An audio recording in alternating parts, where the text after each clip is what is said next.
Hi, Scorpio. This is your March astrology. Um, your March astrology for all Scorpio signs. I'm sorry, I got sidetracked for just a second. Um, and when I do say Scorpio signs, if you're new to the channel, I am definitely speaking to you. Like if you're a rising Scorpio or a sun Scorpio, then we're kind of looking at it from your your normal forms of your houses. But if it's a moon Scorpio, then we're talking more about your emotional depths. And if you're a Venus Scorpio coming in, then we're talking more about your sensitivities.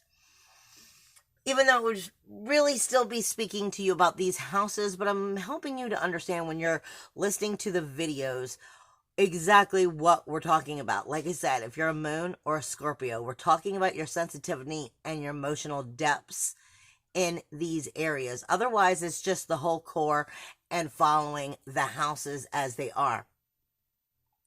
Now, you are definitely going through some of your more private areas. Your social extrovert versus your inner private introvert. Your more private and personal areas, and what that is doing to serving you or not serving you in more or less your relationships.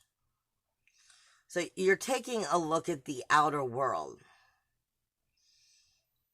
You're taking a look at what is the perception of what you're seeing versus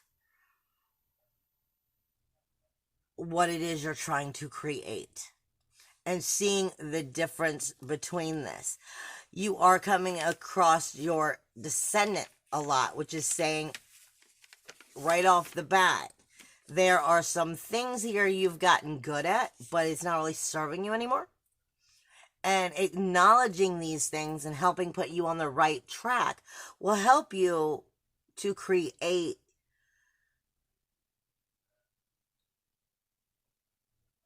to persevere, is what I'm being given. To help you to persevere. But it is your responsibilities within your social foundation to set the proper boundaries. Now, your universal 12th house has Ura in it. It has Haumea in it, and it has Make in it. You're going to have some self-judgment that you're going to be going through. Remember, Mercury's in retrograde. When Mercury, up until, what day? Mercury comes out of retrograde on the 9th when we have the full moon. But, remember, it'll still be in shadow for approximately 2 weeks. So most of the month of March, you're still dealing with that Mercury retrograde and its shadow aspects and shape-shifting from it. Hold on, I'm being told. So I got so many different notes, I can't even keep up with whatever all they give me.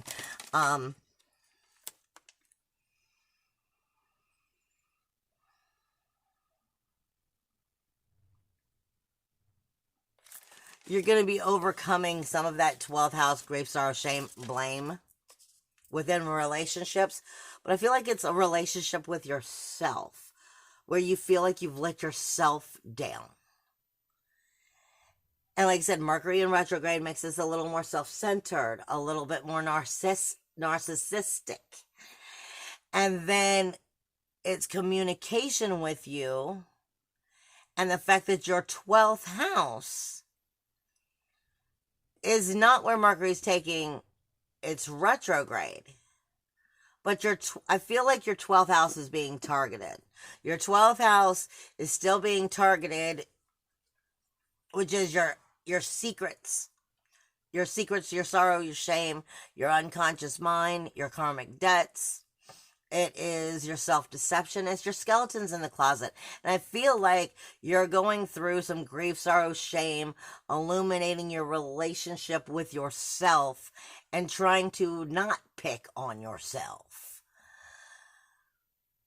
Trying to not put so much judgment on that 12th house that you're in denial of it instead of healing from it. Because Spirit's saying there's something going on with details, trivia, gossip, and the roots. It's all about the roots of who and what you are, but you've got to get past that self-judgment.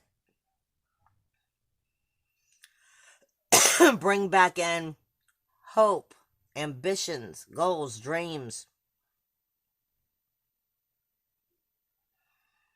You're facing some of your hidden selves throughout the month is what I'm getting. Because, like I said, the 12th house has Ura in it, Haumea, and Make. This is the lotus flower coming past the muddy, murky water.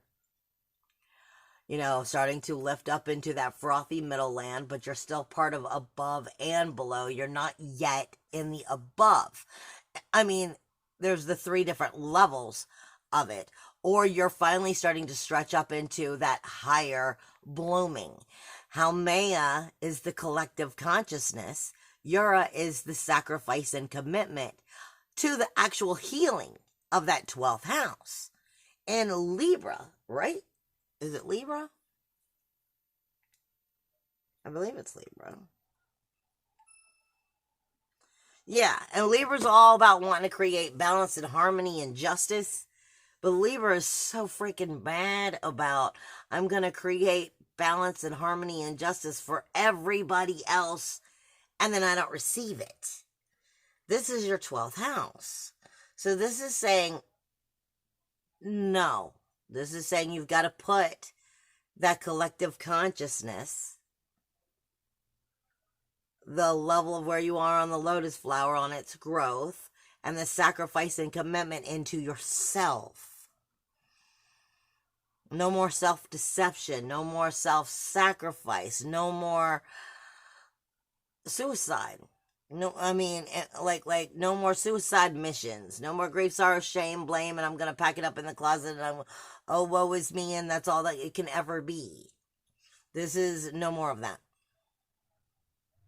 No more hiding that from the rest of the world while deep down there are those pieces of you that you have those problems with. This is getting to the root. This is getting to the cracks in your foundation. Shape-shifting, filling in those cracks. I've been saying a lot lately. It's the root chakra, the sacral chakra, and the solar plexus. And we're getting into that sacral chakra and root chakra depths of where our foundations are shitty. And in order, the foundations start to come into the ground and fall into the ground when they're cracked, just like a house will come into the ground. And then you have to fill it and lift it back up. This is, you're getting into the cracks of you and where you've unhealthy supported yourself into being more unhealthy. This is where filling those cracks so the foundation truly is secure. So with Mercury retrograde and that shadow energy, there's going to be a lot of self-judgment. Understand that self-judgment where it's telling you you're lacking or you haven't done a good job. It's not meant to beat you up. It's meant to help you see how to stop thinking. It's meant to help you turn your direction around and your communication to yourself and the world around so that you can come back into a level of authority.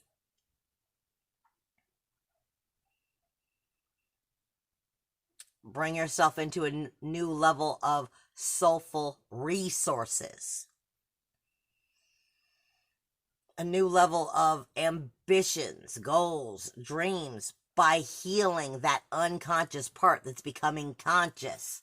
That's the collective consciousness of that 12th house, trying to illuminate what has to shift. Spirit saying no more, like I said, no more self-deception, no more self-sacrifice, no more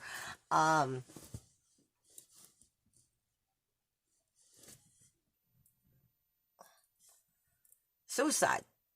I want to say suicide squad. No more suicide squad for yourself. And on the outside, you guys tend to come off more in control and on top of it, but inside is where you're beating yourself up, is what I'm getting. But you're learning a wisdom here that your higher self is trying to teach you about how you communicate better with yourself, which will lead you back to your higher mind, your higher spiritual senses, your ethics, your morals, your visions, your intuition, your psychic energy, help you start trusting in yourself and that communication you have with self, which ultimately will lead you to better communities, better friends, a better social foundation, or a healthier one, maybe I should say, and right even into honor, reputation, and financial success is what I'm getting.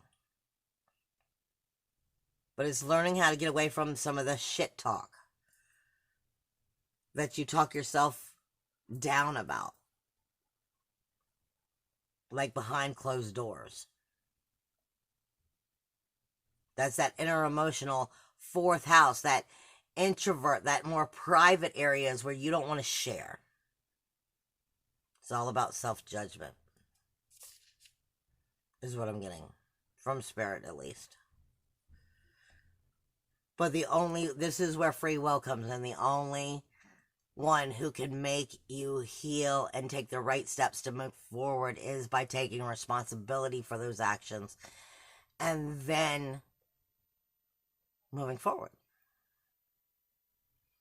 Anything else? Your daily routines, they say. Your daily routines is always about your health care, your service, your diet, your daily routines, working environment. But I always remind everybody, your daily routines are people, places, and things of energies that you consume. And if those people, places, and things of energies you consume in your daily routine do not serve you, are not helping you to become the most healthiest person you can be, then it's not transforming you into a healthy life. And something in these routines, these people, places, and things of energies that you are consuming are actually going against you. So they're telling you to pay attention to what is working for you there. Are we done? Okay. All right. I'm going to run through the movement and then, the movement of the planets, and then we'll just hit the houses. Plain and simple. You have on the 4th, Venus is moving into Taurus. Mercury moves into Aquarius, also on the 4th. That is going to be a very sensitive day for any of you sensitives. I'm telling you right now. When Mercury and Venus both are in movement on that same day, it's that kind of day that you're, with the energy. Then you have the full moon on the 9th. And that's going to take place in Virgo. Spirit is giving me a lot of black and white energy while it's in Leo that weekend just before, because the 9th is a Monday. And prior to the real full moon on the 9th on Monday, it will travel through Leo. And they're giving me a lot of black and white, like, you're going to see it exactly this way or exactly this way. There's not going to be any gray area. It's going to be illuminated for you to see the truth point blank and in your face with it. And it's going to be showing you what needs to be released, surrendered, and let go. Then by the time you come into the full moon, you can start analyzing it with the illumination that you've been given. On the 16th, Mercury will then move back into Pisces. So it's not going to be in Aries for long at all, not even 2 weeks. It's only going to be there for like a hot little minute. Let me regather some of this information while it's coming out of retrograde. And then it's going to switch. It's going to go right back into Pisces. Okay, on the 19th, the sun enters Aries. On the 21st, this is going to be a day that you're going to feel the energy. The sun, not the sun, on the 21st, Saturn is going to move into Aquarius. And it's not going to stay there long either. This is going to be a time while Saturn is in Aquarius. It's going to be here for a short amount of time, for the next couple months, before it retrogrades and goes back into Capricorn. And this is going to be going, hey, here's your heads up for next year. I'm going to assess just a real fast assessment of what rules, walls, and boundaries need to shift and what we're going to have to work on next year. We're going to illuminate that really fast, and we're going to step back and now let's really start working on it, so that when you come into next year, when Saturn actually really does move into Aquarius and stays, you're on the right path. Also on the 21st, Vesta, which is the soul fire, is also going to move into Gemini. The 24th, you have the new moon in Aries. And on the 30th, Mars moves into Aquarius with Saturn. You have Chiron and Lilith, which are going to be in the whole month. They're going to be within 5 degrees of each other. Sometimes down to 2 degrees of each other. So, in Aries. So, this is saying it's a brand new beginning. A brand new beginning, reassessing the Chiron, the wounded healer, Lilith's fire, ego, but also that solar plexus energy, that feminine inner warrior. Let me stand in my fire. Let me not let the world push me around energy. And Aries is going to be that way all freaking month. You have North Node, and the South Node is going to be really hitting beneath the belt too, because they're getting ready to move within the next month. So they're making sure, yo, did you get the memo? Now, as we start looking at this, your first and your second house, you don't really have anything here. So you're kind of in your own normal energy of your self-awareness, your appearance, your view of life, your self-worth, self-value, self-esteem. You don't have anything working for you or against you. You're just in your normal power. It's the third house, which is where the communication is coming in. And this is telling you where that communication hasn't necessarily served you.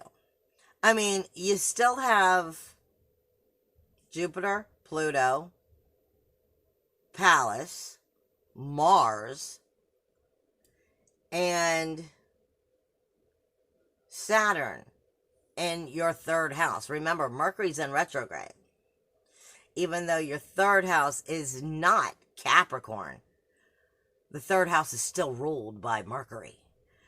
So you're having Mercury's retrograde topping off the communication of Saturn, getting ready to leave your communication house, Mars, your inner warrior, Jupiter, abundance and knowledge, Pluto, death, decay, and destruction for renewal, rebirth, regeneration, which is resurrection, Pallas, which is Athena, the warrior goddess, strategic thinking, and the South Node.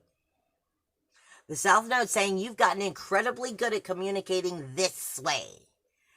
Yet Pluto is going, but it doesn't serve you anymore. We need to change this form of communication with yourself. Higher knowledge, higher abundance from Jupiter is bringing in manifestation. Saturn is telling you where you haven't set the proper rules, walls, and boundaries up, most likely against yourself, because like I said, I'm getting a lot of self-chatter. a lot of self-chatter and self-judgment from that 12th house. So this is saying you need to learn how to better communicate with yourself if you're ever going to learn how to better communicate with the world around you. By healing those truthful depths of communication that you don't really want to look at, but communicating those truths to yourself and relearning how and what's the best way of communicating with yourself will teach you what is best to communicate with other people. And let me remind you, because I'm being given this right now, mirroring. Remember, mirroring, it's like a shadow aspect. The way people communicate with you that you don't like is something that you also do. And that's why you don't like it, because it's a part of yourself that typically you don't want to see and admit. So the mirroring you might see on other people might also help you understand where you're not doing good to yourself, which will ultimately change you into helping you communicate to yourself and outwardly. Now, your 4th house, like I said, you're going to have that inner emotional security after the 21st when Saturn moves in. Start really touching base on where your inner emotional security is lacking, where that communication is not touching base well with you, where you're not getting to the roots because the true self is not being able to find the karmic lessons to heal, which is keeping you from really touching base with the home of who and what you are. Not just the home, but this is the home of the vessel. Until you die, you're stuck in this home. So you better learn how to get along with this home. Okay? And this home is where you have to find that inner emotional security, not the material world's home. This one. And living with your true roots, your true personal foundation, your inner child and its healing. Saturn is going to come in and say where you've not set proper boundaries, after the 21st. And where it's kept you from having that inner emotional security.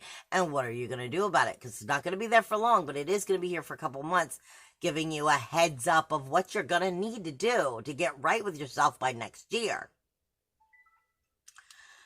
When Saturn moves back in to your 4th house and stays for 2 years. Okay? You also have Ceres here. Ceres is speaking to you about what are you not nurturing about yourself in that inner emotional security, your roots, your upbringing, your inner child, the true self. Ceres speaks to you about the threefold theory. She speaks to you about too close to home, but she speaks to you about how you nurture yourself properly or how you've neglected yourself. With Mercury being in retrograde, even after it comes out of retrograde, it's going to come out of retrograde, like I said, on the 9th of the full moon in Virgo. But you're still going to have that shadow energy going on. So this is definitely going to most likely be talking to you about where you're neglecting nurturing yourself properly and setting the proper rules, walls, and boundaries to get to that inner emotional security, to get to thriving in the roots of who and what you are, the true depths of your real self, and to get past some of your hidden self-deceptions that you've told yourself that don't serve you, because it's easier than actually facing some of the situations in your upbringing that was neglected. But this is about also making sure you don't start the cycle again. Just because someone else maybe wasn't parenting you right or neglected you, does not mean that you now have the right to continue to go down the same cycle. It's a time for you to break a cycle.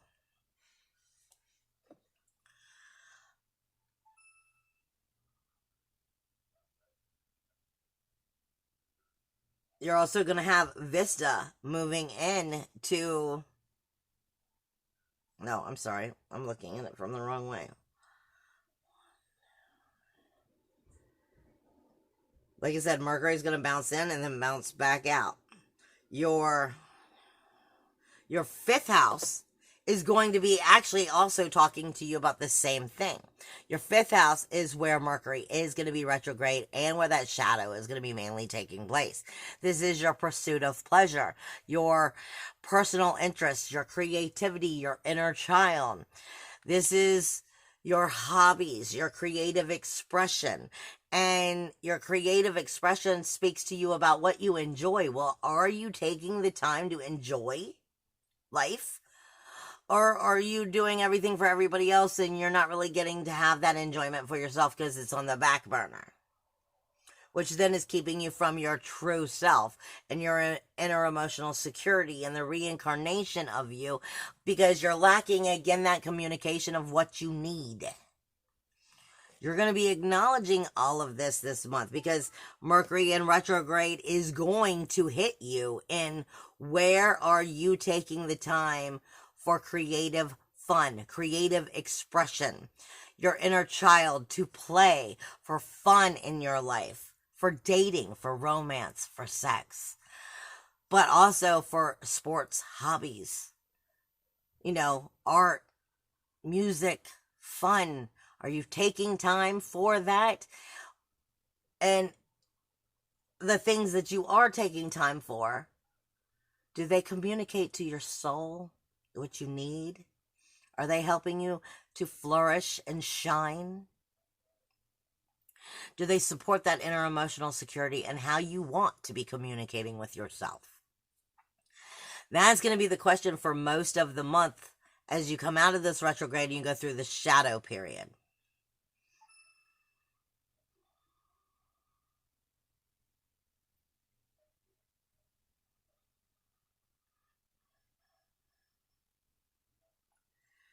Your sixth house is, that would explain why the Spirit has said that. Your sixth house is Chiron on top of Lilith. And that is your routines. This is the people, places, as Spirit just said, it's going to be a karmic lesson. It is people, places, and things of energies in your daily routines that you are consuming. Do these people, places, and things of energies you consume support that inner emotional security? Do they support that fun zone? Do they support your pursuit of pleasure, your creativity, your creative outlet, you figuring out who you are and getting on with life and enjoying it and being glad that you're part of it? Or do those people, places, and things within this routine pull you down, make you exhausted, drain you, fill you with negativity? Because if they are, they're routines that need to change, or people within those routines that need to go. This is saying you've gotten very good, because we're talking about Chiron. This is saying you've gotten very good at these routines and viewing them as needing to be this way. And it's time for you to realize and rise above. There could be so much more pure, more happy. There's so much healthy energy that could come into these routines if you would break the chain. Chiron's the wounded healer. In Aries, a brand new beginning. This is me first energy. And if the me first healing is not there, then those routines will stay the same, the cycle will stay the same, and nothing will be learned, nothing will be changed. And I promise you, come next year, when Saturn moves into that inner emotional security, it will hit harder. So this is definitely the time to start making these adjustments. With that being said,